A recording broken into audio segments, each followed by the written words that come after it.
Okay, so here's our infographic for the struggling writers, a case of 3 students that I just mentioned. And so let's go through the key components of the study. Okay, so writing is one of man's greatest achievements. Without the ability to record history, many stories may have been lost through oral tradition as groups of people died off. And writing is most notably credited to the ancient Egyptians, and that's from History World 2001. And I included that because writing is just so all-encompassing to our everyday lives, and without it, it's really a skill that we have to have. And writing has allowed us to look back into history and see how things have changed and the thinking of our ancestors. So it really is a very key component to our culture. My research question is, will using predictive software such as Solo 6 within the word processing program aid students in producing more writing than just with the pencil and paper? And I think sometimes, and we'll kind of look at it and talk about it towards the end, that as teachers we're really beholden to, let's get our pencil out and get our journal out. So does the technology help our struggling students? And so the purpose overall was to examine technology or technologies, both either online or software, because I did kind of play with a couple different choices, such as voice recording and transcription, like Audacity, VoiceThread, using Edmodo and blogging, and even screencasting. But I came down to Solo 6 because it was most appropriate for my group of students.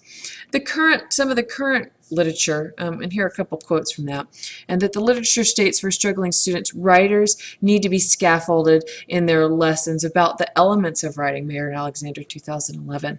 And I think for any struggling student, scaffolding is obviously a wonderful tool. The more students read and write, the better they become in both areas. And that's pretty common sense, Howard, 2012.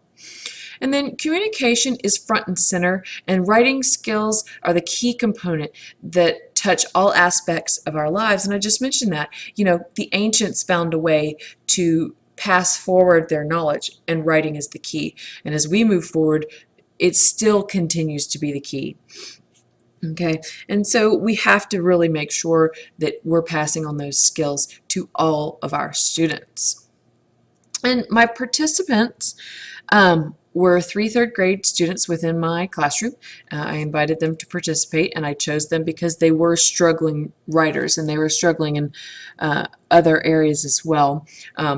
My students, I had 2 male, 1 EIP, early intervention program, and the other male was ESOL. My 3rd student was a female who was classified as English as a second language, or ESOL. All right.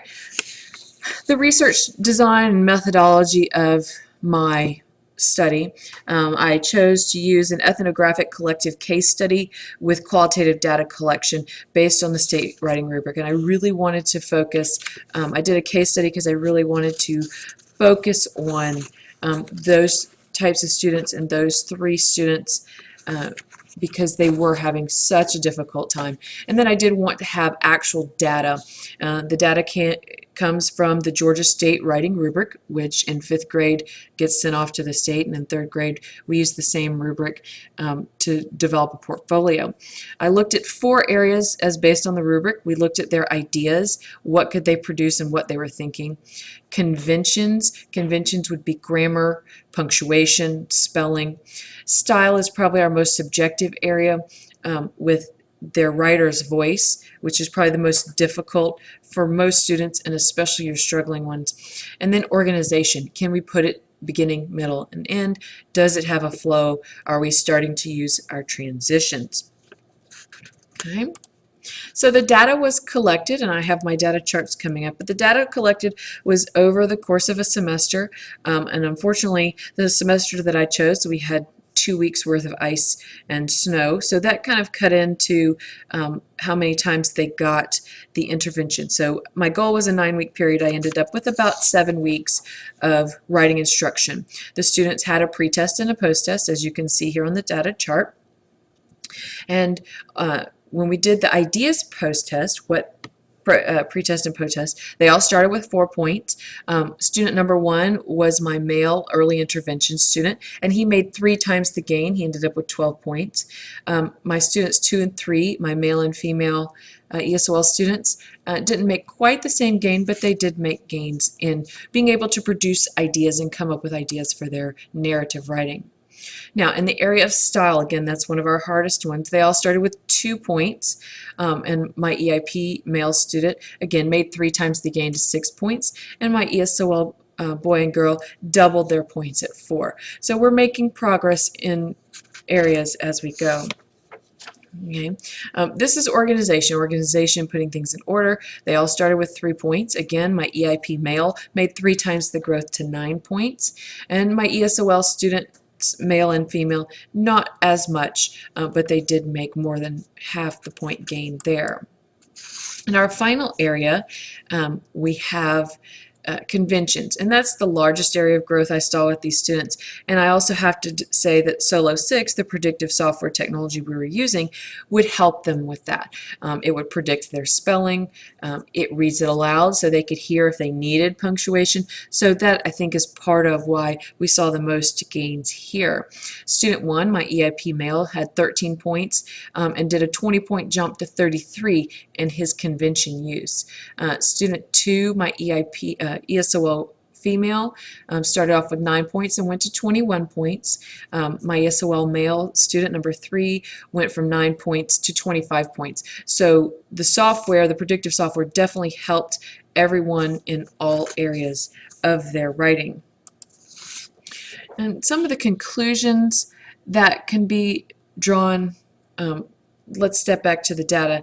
The data, I used paired t-tests to analyze each of those pre and post tests as we went. The data suggested that I had a p-test of, 2, and so for all of my, we definitely saw growth in all areas, and it really showed that there was statistical difference for there, but in conclusion, and some of the limitations, the limited sample size definitely skews that statistical difference because there were only 3 students. It did help them, and that was the overall conclusion, that using technology like Solo 6 would help them. It just gave them the confidence to hear what they were doing, make sure they were spelling correctly, getting that grammar in, and then helping them organizing it and allowing them to move it around a little more fluidly than if we just got out our journal.